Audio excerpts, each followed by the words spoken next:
And we watched the dad go, "Arr!" And he flies out. He flies out like he's literally yeeted out of the thing and carried into the tornado itself, chat, to die. And the wife and the daughter are like, "No, daddy." I don't like that they both said daddy, chat. It made me feel a little awkward. Hello, I just wanted to thank you for clicking on my video, and I wanted to let you know not only do I create content in my YouTube channel here, Class in a Glass, but I'm also on Twitch where I play single-player games, multiplayer games. I do movie reviews, cartoon reviews, and a whole bunch of other stuff. Also, it would be a big help if you can check out my Patreon, where you can gain access to audio commentaries, reactions, and the ability to submit questions for my podcasts and videocasts. And all that content can be found in the links below. In the meantime, enjoy the video.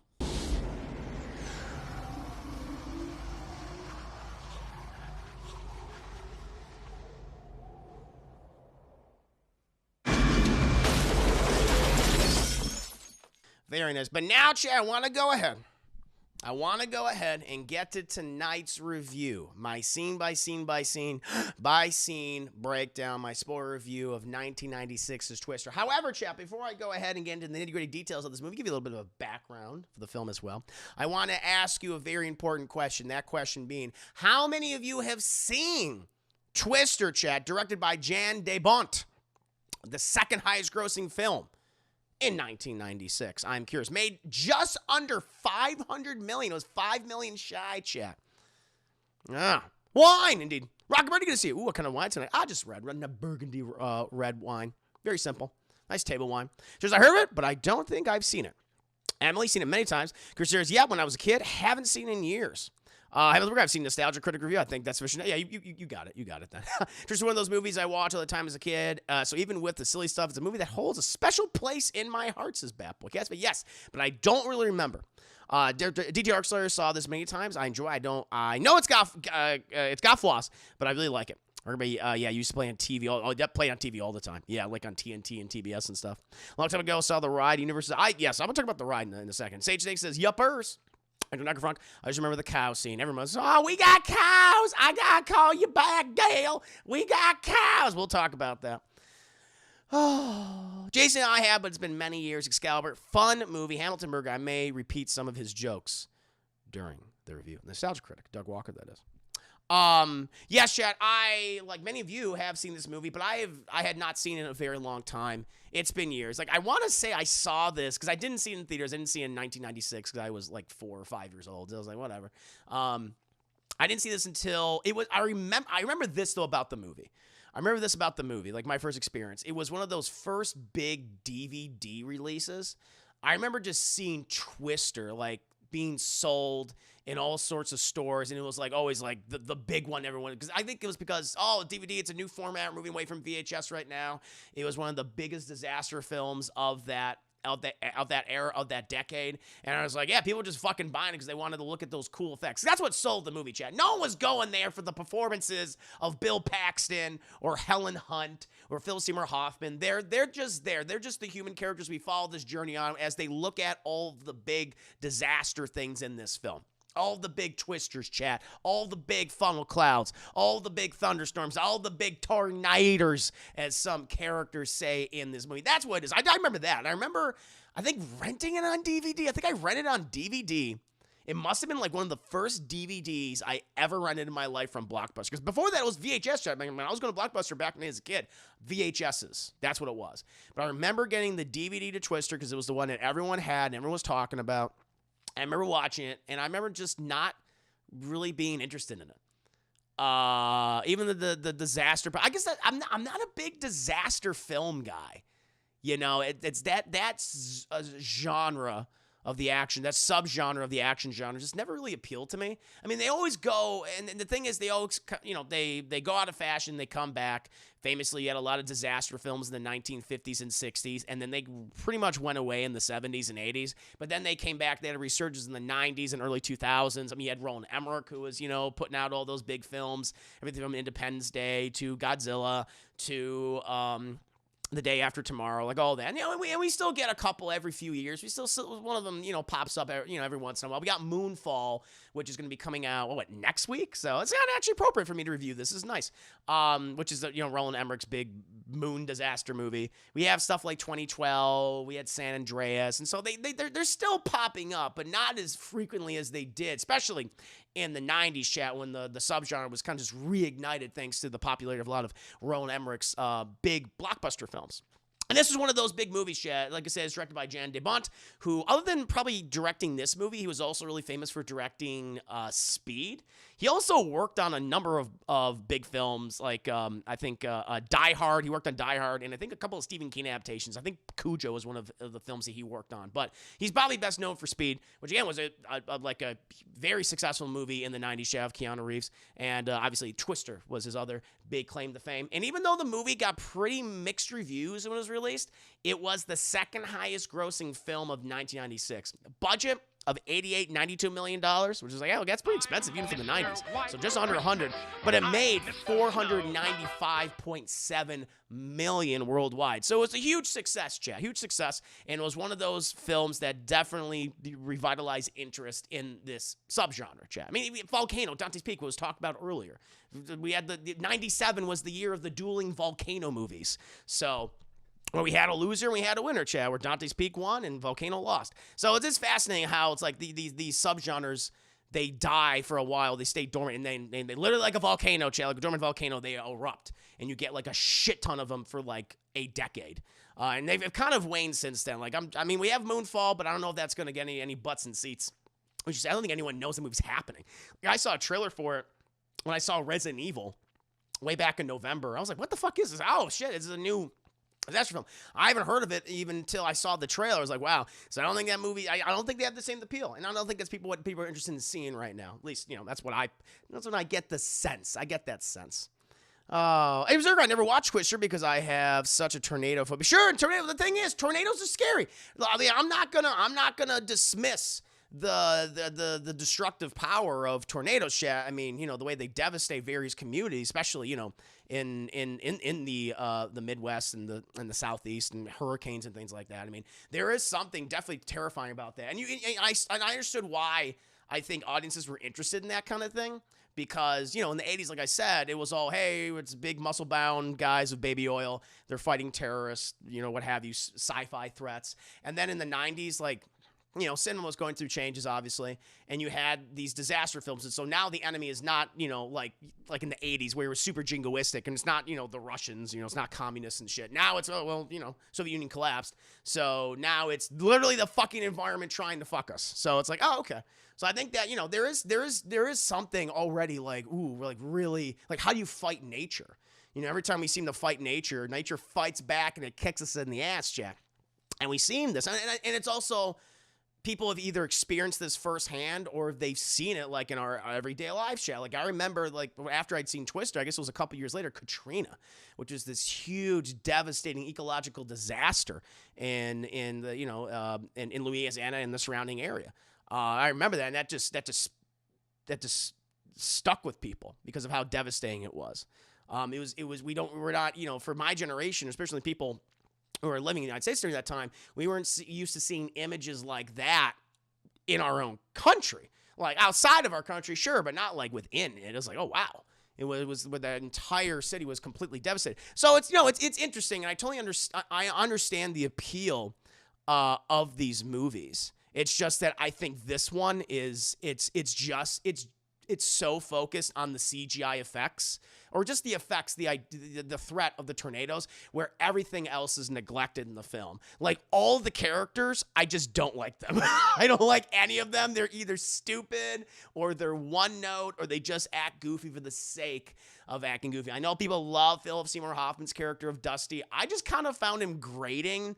and a little rapey, and I'll explain why, because he's lusting after poor fucking Melissa, chat. Poor Star from Lost Boys. Carmy Hazel, good to see you. Hope you're doing well, Carmy Hazel. And in case I missed anyone else who's popping the stream, good to see you. Hope you're having a very nice evening. But now, chat, we gotta properly get into my scene by scene breakdown of Twisters. I like to call it Tornado. And that's what we have at the beginning of this movie. We have a family of three. We have a family of three somewhere in the American Midwest, and they're being oppressed by a tornado, Chad. Ooh, it might be a Category 5. You know what we call a Category 5, Chad? I'll tell you in just a bit, because we don't know that information yet, but we are told later on. Luke, the boss, like 2 minutes. In Texas, I feel obliged to hate on this film just because it takes place in Oklahoma. There we go, Midwest. I was right. But, chat, while this has all happened, we have a family of three, and they're running away from a tornado, possibly a Category 5. We don't know, chat. We'll be learning about them categories later on in the movie. But we have this husband. He's a farmer, chat. He's taking his wife, and he's taking his daughter down into the cellar, chat. Down the cellar. He gets them in there as he sees the tornado approaching. And he's like, get down, let's go hide in the cellar. And so they all hide in the cellar, chat. They're all huddling, like, oh, shit. But then the cellar door apparently has been fixed with the most inexpensive, cheap-ass lock imaginable, chat, and it's starting to rip off from the door. And the dad's like, I will hold the door so the tornado don't kill you. And so he goes and holds the door, chat, as the mom holds the little girl, who, we don't know the little girl's name, chat, but they call her Joe. Her name is Joe, chat. But they're holding on to this little girl as the tornado passes over the farmstead, and eventually the tornado starts like ripping at the fucking door, ripping at the goddamn door, chat. And the lock fucking just flings off the door, and we watch the dad go, Arr! And he flies out like he's literally yeeted out of the thing and carried into the tornado itself, chat, to die. And the wife and the daughter are like, no, daddy. I don't like that they both said daddy, chat. It made me feel a little awkward. But I think it's so funny about this. What's so fucking hilarious about this death is that it didn't need to happen, because literally we see the mom and the daughter, they're in the middle of the cellar and they're completely fine even if the door got ripped off. Like, they're not getting sucked out. They're just standing there like, all right. Edgy Berserker, that log was made of Triscuits. Thank you, Edgy Berserker, for the 1,000. It was made of none. It was made of tissue paper and Triscuits just melded together, and it did not hold up against no tornado. And so this dad, this idiot dad, I'm sorry, I don't feel sorry. His death is fucking hilarious. He goes, as he's just ripped apart by this thing. Could have easily been prevented, chat, no doubt about it. But after the destruction, the mother and the daughter they come out of the cellar completely unharmed, chat, and they look at the devastation. The entire farmstead is gone. All the animals are gone, chat. And Daddy, the only thing they found of Daddy was his hat, and he loved that hat. But we don't have time to look at mourn Daddy and the farmstead and all them animals, chat. Because then we cut like 20 years later.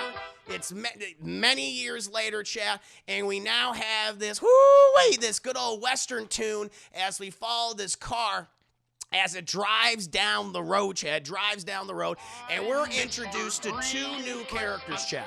We're introduced to two new characters. Those characters being Bill Paxton, chat, who plays a character named Bill. His character's name is Bill, and his wife, Melissa, or soon-to-be wife, Melissa, chat, and they're traveling together. I guess they're in Oklahoma or somewhere in the Midwest, and they're going there because Bill wants to divorce his wife, Helen Hunt. And he wants to marry Melissa. All right, Bill, he was a former storm chaser, former tornado chaser, chat, and he's like, I don't want to do that no more. I don't want to hang out with my horrible wife, who I just disagree with on everything. I want to marry Melissa, who is the therapist. And I think it's just kind of weird, though. It's kind of weird to me that, we're going to go visit my current wife so I can divorce her, but I'm going to take my soon-to-be wife with me. And I'm like, I don't know why you would, that's a recipe for disaster. That is not, literally recipe for disaster, chat, like the disaster of the tornadoes themselves. Doesn't make any sense. Luke the Boss, thank you so much. Thank you so much, Luke the Boss of the 5 biddies as well. Him and John Kemp from Man of Steel have a contest for dumbest debutante. Yeah, no, that dad, both dumb dads that don't understand tornadoes, shit. They grew up with them their entire lives, and they had no idea. I mean, at least, I mean, Pa Kent just like, no, don't get me. I want to die. This is a lesson for you. He's dying with pride, Chad. Where the other one just like, oh, I didn't know. I thought that. I mean, I imagine the dad assumed like we would all get sucked out if I don't hold on to the door. But inevitably didn't happen. So his death was meaningless. Shit was meaningless. Whereas Pa Kent's death was just like, I'm trying to teach you a lesson, but I have to die in order for that lesson to have an effect on you. A traumatic emotional effect on my teenage son who looks to be 35 years old because Henry Cavill was 35 years old when he played the character. But we are moving on from that. And guys, seriously, thank you for all the generosity. DT Darkslayer, thank you for the 2 biddies as well. Thank you to the boss. And again, huge thank you to Eddie Berserker for the very kind 1,000 biddies. Super, super kind of you. Thank you. But apparently, Melissa, Bill Paxton's bride-to-be, is completely okay with going on this journey to get the divorce papers signed. Okay, if you say so. Eventually, they show up and they meet up with where Helen Hunt's group is. See, they're storm chasers, storm riders, whatever you want to call them, chat. And we're introduced to a menagerie of over-exaggerated characters. We have Cameron from Ferris Bueller's Day Off. He's here, chat. I guess, he's like, well, I'm going to leave Chicago and leave Ferris behind. I'm going to pursue my passion of storm chasing and twisters. We also get Nerd Girl number 1.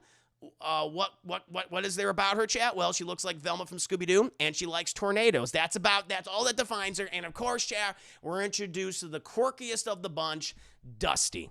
We're introduced to Dusty, chat, who Bill Paxton decides to leave his wife with. He's like, you know what? I need to go talk to my soon-to-be ex-wife, Dusty. Why don't you take care of Melissa? And he's like, my liege, I will do so. And then we get a weird scene when he sees Bill Paxton. He's like, oh, Bill, how you doing?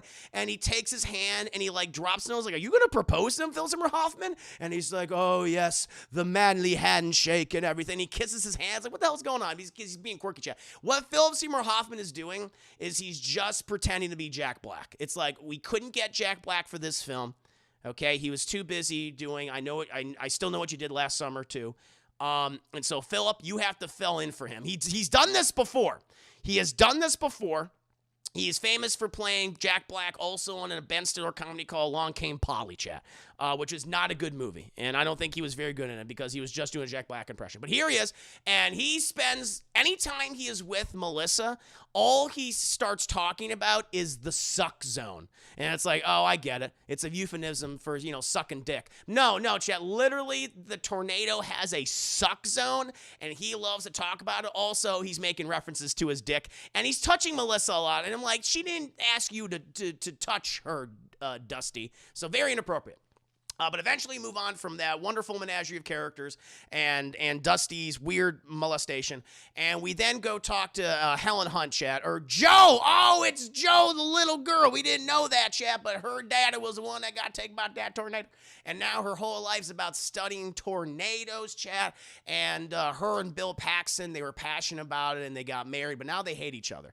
And anytime that Bill Paxton and Helen Hunt are on screen together, it's just yelling. All it is, it's bickering, it's yelling, it's arguing. There's no chemistry between, and I don't blame the actors. It's not their fault. It's just that the script doesn't have anything interesting for them to say.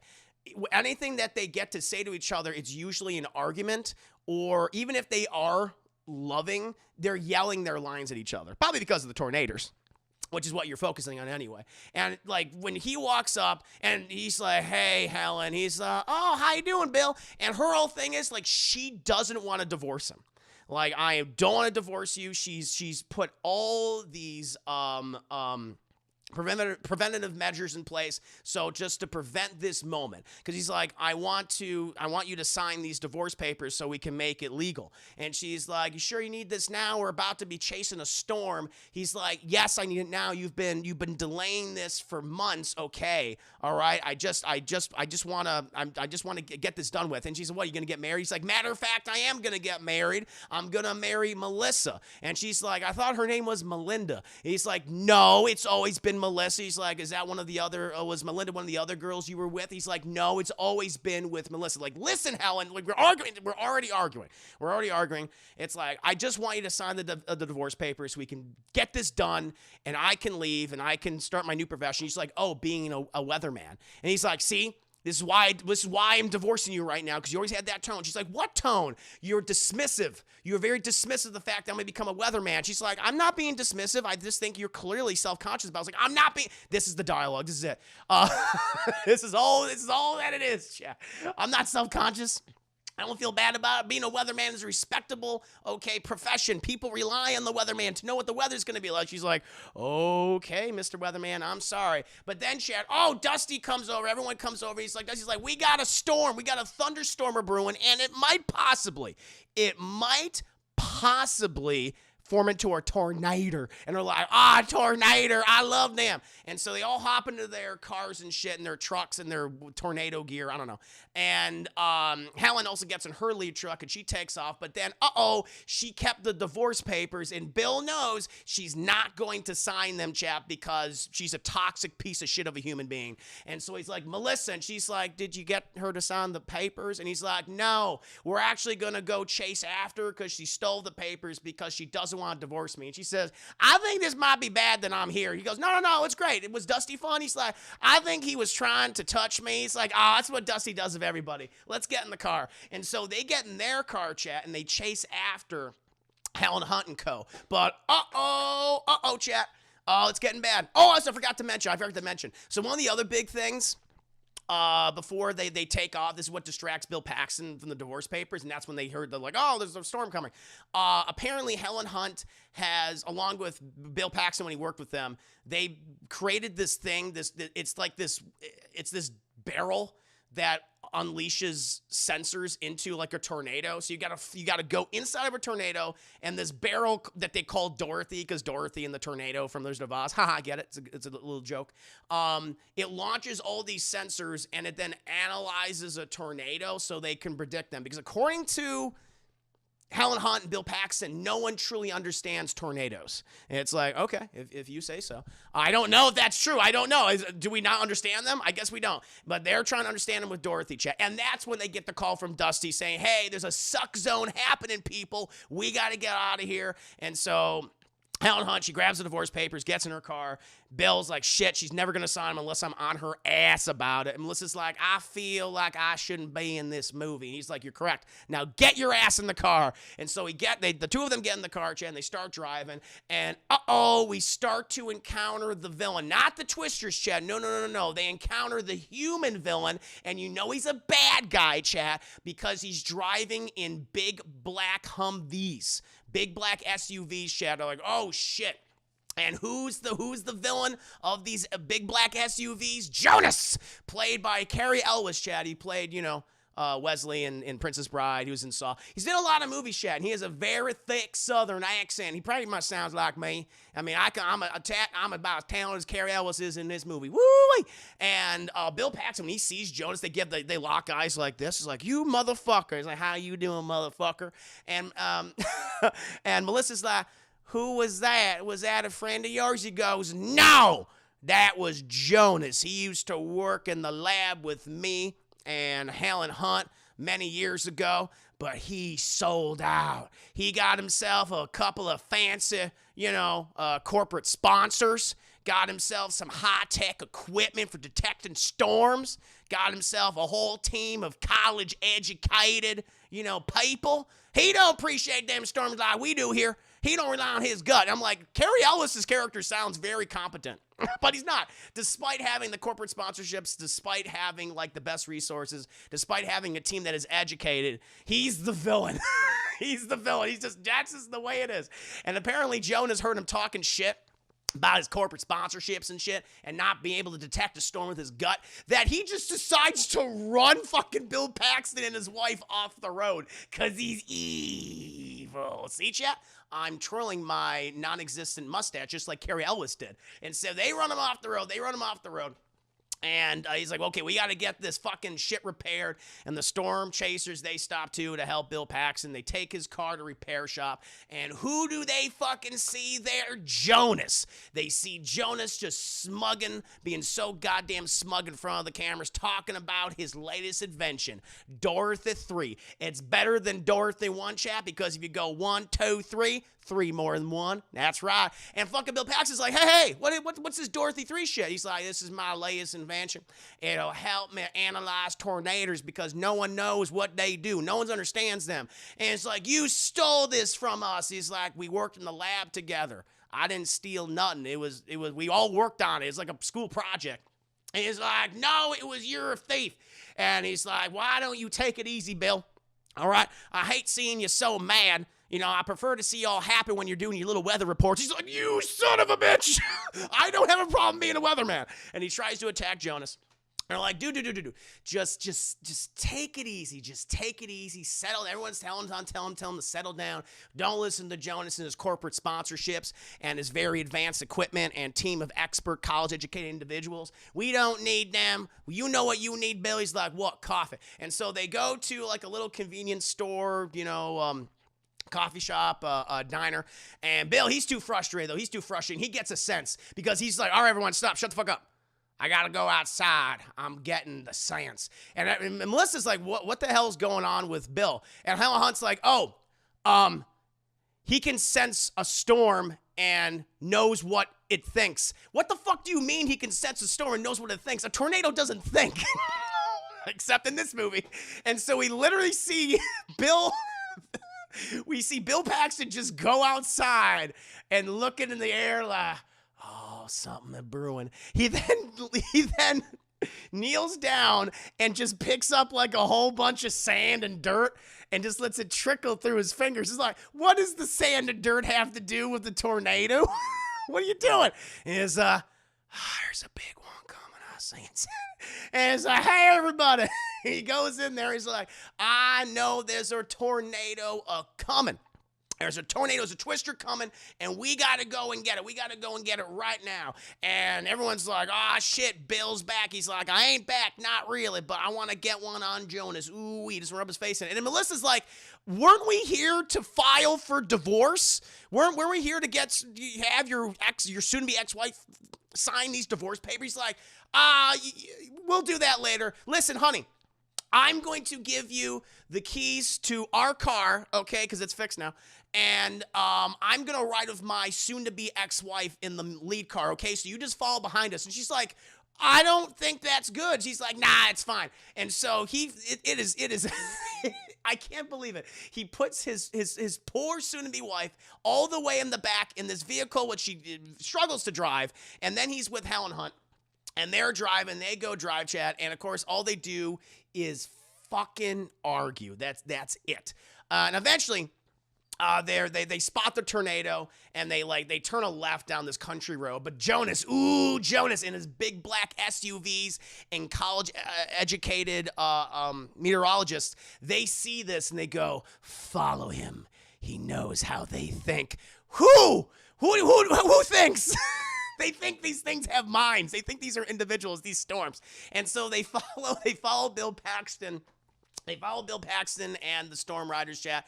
And then we get a really obnoxious scene where everyone starts playing just music. It's just music on top of music on top of music. And it's just overwhelming. It's just this cacophony of sound and people screaming at each other. Witness me. Paradox, thank you so much for the very kind raid. I hope you're doing very well today. An absolute pleasure to have you here. Currently reviewing Twister right now. We're reviewing Twister at the moment. Thank you. Paradox tried to get us here on time, but the struggle bus broke down. Paradox tried to get us here on time, but the struggle bus broke down. Oh, is this a song? But a pleasure to have you here. Thank you, Paradox. Appreciate that. Jet Black Heart 93, welcome to the stream. Thank you again, Luke Boss of the 3 Biddies. Very, very kind of you. Thank you for that raid. Pleasure to have you here. But chat, We then cut back to our intrepid trio, or not trio, but our intrepid characters, chat, as they're going down the road. Helen Hunt and Bill Paxton are still arguing, but they do spot the tornado, chat. They do spot the tornado as it's just destroying. Chad Blackheart, thank you so much for the follow. You're my new Huckleberry, my new Grinch. I hope you're doing very well today. An absolute pleasure. An absolute pleasure. But we see them driving down the road, and they spot the tornado, chat, and it just starts destroying all this fucking property, and everyone's fucking, you know, their entire lives are being upended. They're going, woo, yeah, tornadoes. They love tornadoes, chat. They just can't have, they just love it. And they see this one truck get sucked in the tornado, and it's then thrusted right at them. It's just like, it's like the tornado's like, stop watching me, stop chasing me, storm chasers. And so the tornado literally just like, hey, fuck you, and throws a truck at them.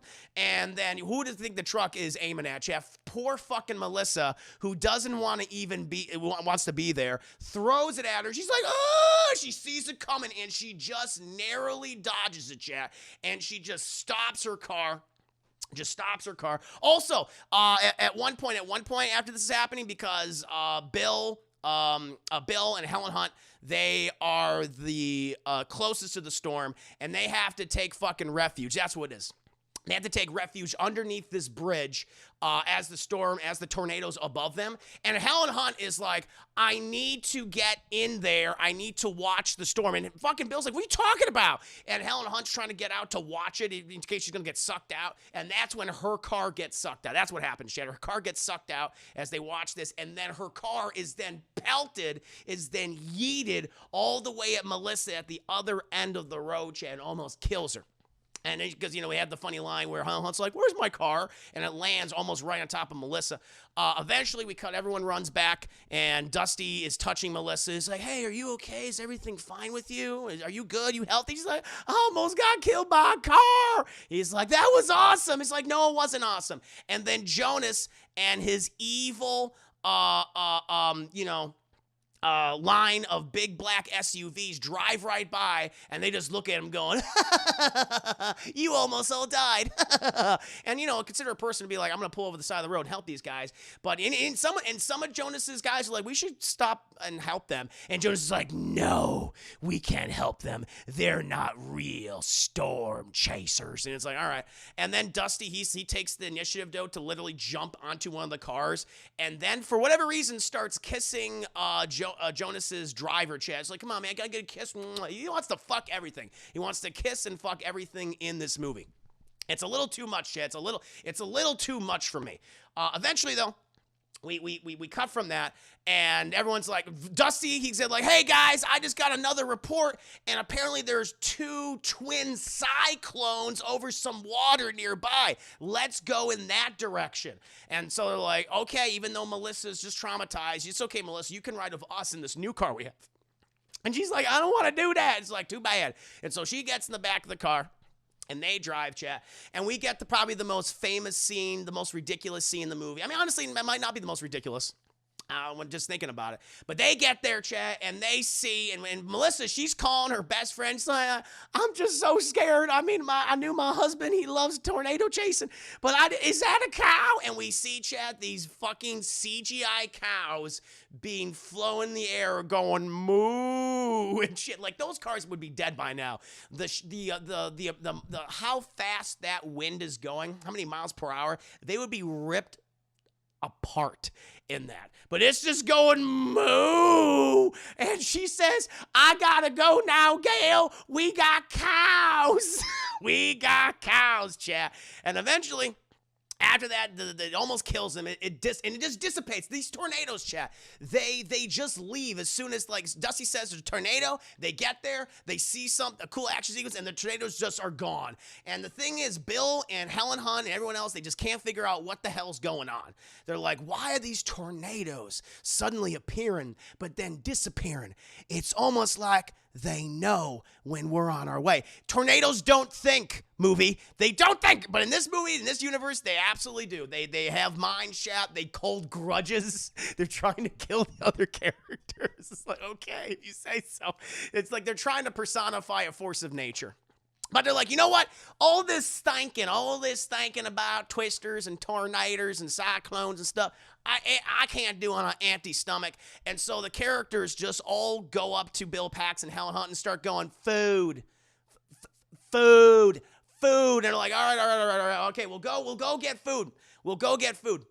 And their decision is to go to Helen Hunt's Aunt Meg, because they're going to have some steak and egg shit, which I will admit, the steak and eggs look fucking delicious. I'm not going to lie. It's both breakfast and lunch and dinner, chat. Also, they have these fucking mashed potatoes with this gravy, and it's like, that's some good eating, chat. That's going to put some thickness on your bones, on your booty, if you will.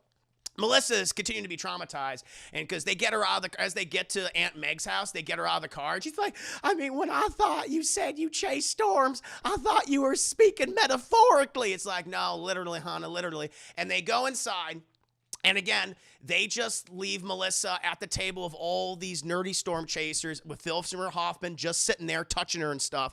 And he's like, all right, Melissa, we got to put some more meat on that bone. We got to make you a little extra thick. We're going to make sure that you're 3 C's thick, just like me. And so they put this giant fucking steak, these 2 very big eggs, and just this mountain of mashed potatoes with gravy. It looks delicious, though, I have to admit, Chad. It's like, this is pretty good. This is a good food scene. This movie, it's probably my favorite scene in the movie.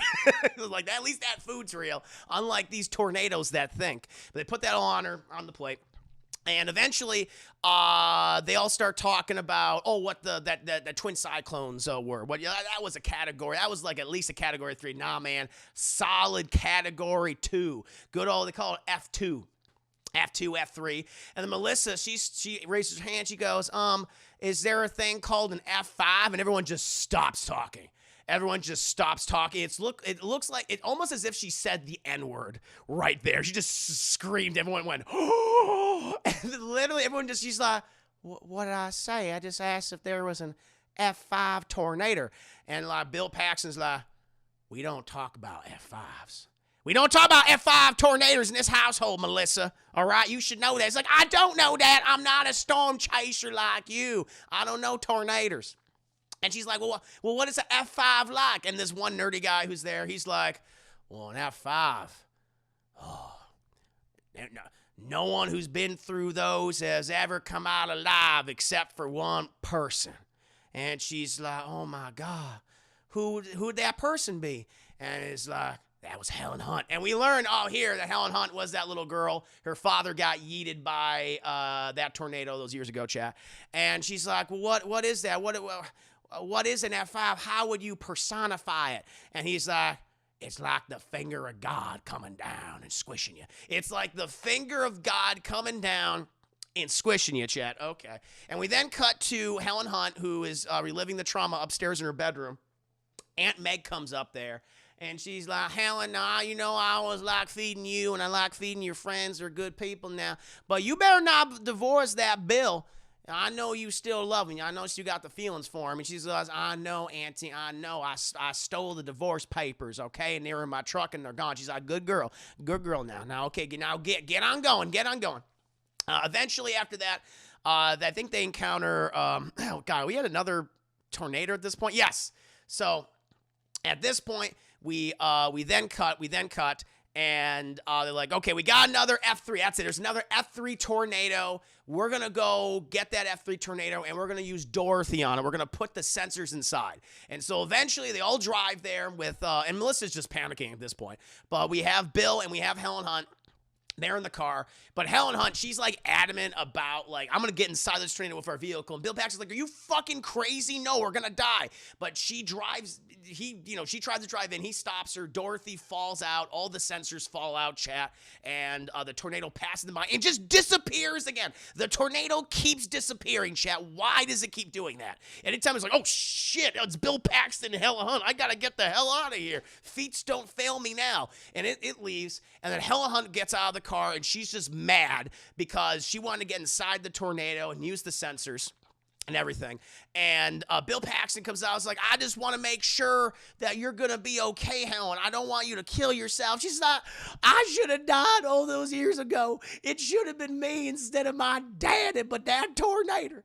That tornado took my daddy. And I'm thinking of all the little girls and all their daddies that got sucked up by them tornadoes. And I ain't going to stand for it. We need to understand. And did you know that no one truly understands what a tornado is? And he's like, I know that's why we built Dorothy, okay? And so they pick up all the sensors.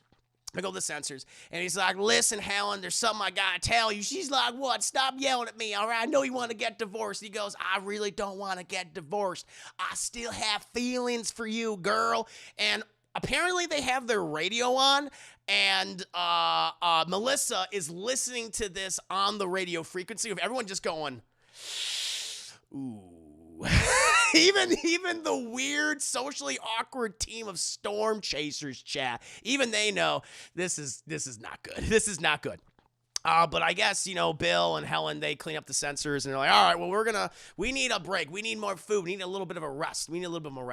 And so then we cut to this combination motel, restaurant, drive-in movie theater where they're showing The Shining. And Melissa's in the room and in the hotel room, and she's clearly visibly upset by what's happening with Bill, and she heard him say all these things to Helen Hunt, and she's like, I think it was a mistake for me to come here. And then, chat, literally the wind starts to pick up on like the window, the curtains start to blow, and she's like, oh my God, it came for us. It's like the tornado's like, yes, I'm now coming for you. You've been chasing me, but now I'm gonna chase you. She's like, oh no. And like Bill, he's like sitting outside all sad and shit. And he starts getting the sense, chat. And he picks up some sand. And he picks up some dirt. And he lets it trickle. And he goes, my God, it's coming for us. And then Dusty waddles over. And he's like, hey guys, I just looked at the sensors, whatever, and the tornado, category 4 and F4 is coming this way. Ooh, we got to get out of here. And then the tornado just shows up. And it's behind, this is great. It shows up behind the drive-in screen, the theater screen, and literally this is so, because they're playing The Shining, and it's the part where Jack Nicholson is just bursting through the fucking like door, trying to get his wife, and literally the tornado, right as he's going, here's Johnny, like the tornado has the face of Jack Nicholson, because it takes the screen and it's going closer and closer to the characters, and it's going, ah! And I'm like, oh God, here's Twister as this thing with the face of Jack Nicholson. It's finally, Chad, it achieved personification. It achieved its ultimate form, its final form, and it became Jack Nicholson. And so the Jack Nicholson Twister is literally coming at him going, ah! And like, we got to get out of here. Eventually it passes by, Chad. It passes by, but the tornado is heading into town, Chad, where who lives? Everyone's favorite character, Aunt Meg. Aunt Meg, who made all them steak and eggs. She's just working on her crocheting, Chad, and she's like, boy, the wind sure is picking up, and like, oh no, we gotta go to Wichita, where the hell it is. We got to make sure everyone's okay. And so they go to Wichita, Oklahoma or whatever, and the place is just fucked. It just got devastated by the Jack Nicholson Twister. We have all these families that have lost. I mean, it's kind of sad. I mean, because this happens, but not by a Jack Nicholson fucking shining tornado. But they're driving through town. And eventually they go to the last house in the town, Chad, which is Aunt Meg. And the fucking thing is just devastated. It just fell on itself. And they're like, Aunt Meg, are you okay? And they literally just find her and she's fine. She's got like a couple of scrapes and bruises for the most part, but her house literally fell on top of her, Chad. Like all of it. All 3 stories fell on top of her. And she's like, I'm okay. And eventually, it just, as they get her out of the debris, it continues to fall into itself. And they put her in the ambulance. She's like, listen, Helen, I just want to tell you, this tornado was different. It was almost like it was coming for me. It had the face of Jack Nicholson. And it's like, don't worry, Grandma, we're aware of the Jack Nicholson tornado. What happened to it? She's like, it just, as soon as it swallowed my house, it just, it disappeared. It fucking disappeared again. At this point, though, Melissa just comes over to Bill Paxton and says, I'm out. I'm done. I don't want to do this anymore. He's like, what are you talking about? He's like, I heard you on the radio talking to your soon-to-be ex-wife, telling her that you have feelings for her and that you love her, okay? I'm going to get the fuck out of here. Fuck you, fuck your friends, and fuck your wife. I'm done. Now, that's what she should have done. That's what she should have done, chat, because instead, what we get is, to me, just unbelievable. And it's this trick where it's like, okay, even though what Bill's doing throughout this movie, what he put his soon-to-be wife through, and I mean, just making it so difficult for her, and protecting Helen Hunt's character, and making excuses for her. It's like he looks like an asshole. He's a piece of shit. But they're like, oh, we can't have our male lead look like a piece of shit, so we're gonna have the character which he's wronged time and time and time again say, oh, I don't blame you. She literally goes, I heard what you said, and even though I should be mad, I understand it, and you two have my blessing. And he's like, well, are you gonna be okay? She goes, oh, I will be fine. That's what it says in the script. I will be fine. And she just leaves the movie. She leaves the movie. And it's like, what a shitty character. And I feel bad because I actually had to play a character like that. It would have been awesome if she walked up and goes, fuck. She slaps him. She says, fuck you. You endangered my life multiple times. I almost died. You clearly don't care. And then I hear on the radio telling your soon-to-be ex-wife that you still have feelings for her. Fuck you, dude. You're a bad person. You and everyone here, Dusty tried to grab me multiple times. I am definitely going to press charges against him for sexual harassment, okay? Fuck you. And that should have been like, fuck yeah, Melissa, but they don't do that. At this point, everyone's like, well, now that Melissa's gone, we can concentrate on just hunting tornadoes, because that's what Bill Paxton and that's what Helen Hunt truly love. And they were like, all right, well, we got to do this. We got to hunt down the Jack Nicholson tornado. And apparently Dusty comes over and he's like, hey, I checked the sensors, whatever those are, and he says, yeah, it looks like it's going to be a Category 5. Finger of God, or in this case, finger of Jack Nicholson, is a-coming. We're like, oh, shit, let's track it down. So they end up on the open road, and who is there, chat, looking at them too? Jonas! Jonas and his big black SUV escort with all of his liberal-educated, college-educated teammates. Ooh-wee, I hate them and their money and their education. And so at this point, they are getting closer. Like Jonas and his team go down another road. Well, Bill Paxton and his team, they stay off to like this other road away from the tornado. And Bill's like, he gets on Jonas's frequency and he says, Jonas, you're getting too close to it. You can tell by the way it thinks that it's gonna come and suck you up. And Dusty's like, you guys are in the suck zone, dude. And all of Jonas's teammates are like, we've been really shitty to them, and the fact that they're calling us to warn us, I think they're right. I think we should turn around. Jones is like, no, remain on course. We're gonna ride or die. And so then they keep riding, and the teammates are like, I think we should turn around. I think that thing is coming towards. Like, no, I don't want to. I have all the corporate sponsorships. I have the college educations, okay? And I have the big black SUVs. We'll be fine. And soon as apparently the Jack Nicholson Twister heard that, he's like, I'm going to come for you now. And it just sucks up. Well, no, it doesn't do that first. What it does is it just decides to yeet random bullshit. It just throws random bullshit at Carrie Ellis's, Jonas's team, and his driver is impaled by this huge fucking, I don't know, like a fence post. It just goes right through the car, goes, ah! He just explodes, shit. The rest of the team gets pelted, and we see Jonas going, ah! We cut from a wide shot of Bill Paxton and his team watching this as Jonas' team is just sucked up into the Jack Nicholson tornado, the Twister, chat, and they're like, well, maybe they'll be okay. And they go around once, and then they go boom, and they hit the ground, and they all explode. And it's like, wow, holy shit. So Jonas has been destroyed by the Jack Nicholson tornado, chat, but it's not over, because Helen Hunt's like, this will be the opportunity to truly study a Category 5, an F5 tornado. We need to go into it, Bill. And he's like, let's go into the cornfield. We'll lose it in the cornfield. We'll lose it in the cornfield, and then we'll release the sensors. And so they go into the cornfield. Tornado's like, where'd they go? Where'd they go? I don't know where they went. It's like, oh, there they are, because it sees the corn being, pressed down by the wheels of the car. And it heads over there, and she's like, all right, Bill, release the sensors. And they release all the fucking sensors, and they go up in the air. They go into the tornado chat. They are in the suck zone and stuff. And the team who's watching us from the side, that it's on the road as their other teammates are being literally almost murdered by a tornado. And they're going, oh, look at all this random bullshit. Like, they don't learn anything from it. They learn nothing from this tornado. It doesn't make any goddamn sense.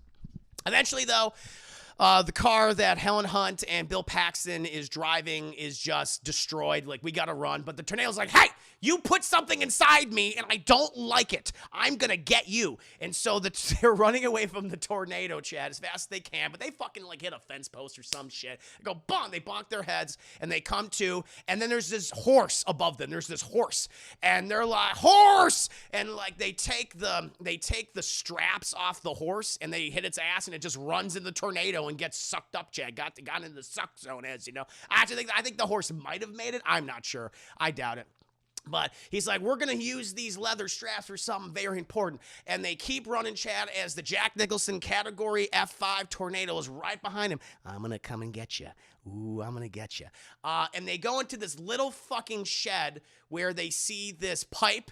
And Bill Paxton knows a shit ton about fucking pipes, Chad. And he's like, that pipe right there will be able to survive a Category F5 tornado. Let's tie ourselves using these horse straps. We found that horse that we sent to die into the suck zone, okay? And we should be fine.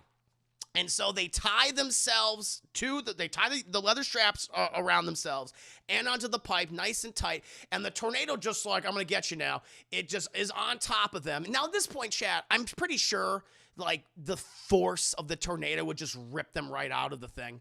It would just rip them out. It would just start tearing their limbs off because it's so fucking powerful. But in this movie, no. It's like, Tornado's like, oh, you have a pipe? I can't beat a pipe. Oh, man. And it tries to suck them up real good. And at one point, they're in the eye of the storm, and it's all peaceful and going, oh, it's nice. And they see the little sensors going, beep, boop, boop, boop, boop, boop, boop. And eventually, as soon as it passes over them, it just vanishes. This giant, massive tornado, the finger of God itself. As soon as it passes, like, okay, I'm done. I couldn't kill the two main characters of the movie, so I'm just going to go away. I'll get you next time, Bill Paxton and Helen Hunt. And it just goes away. It just goes away. And then they recover, and they're like, oh, I'm so happy. And they start kissing and smooching and rubbing each other and stuff. And they see their teammates coming up on them like, oh, our team's going to be here. Yeah.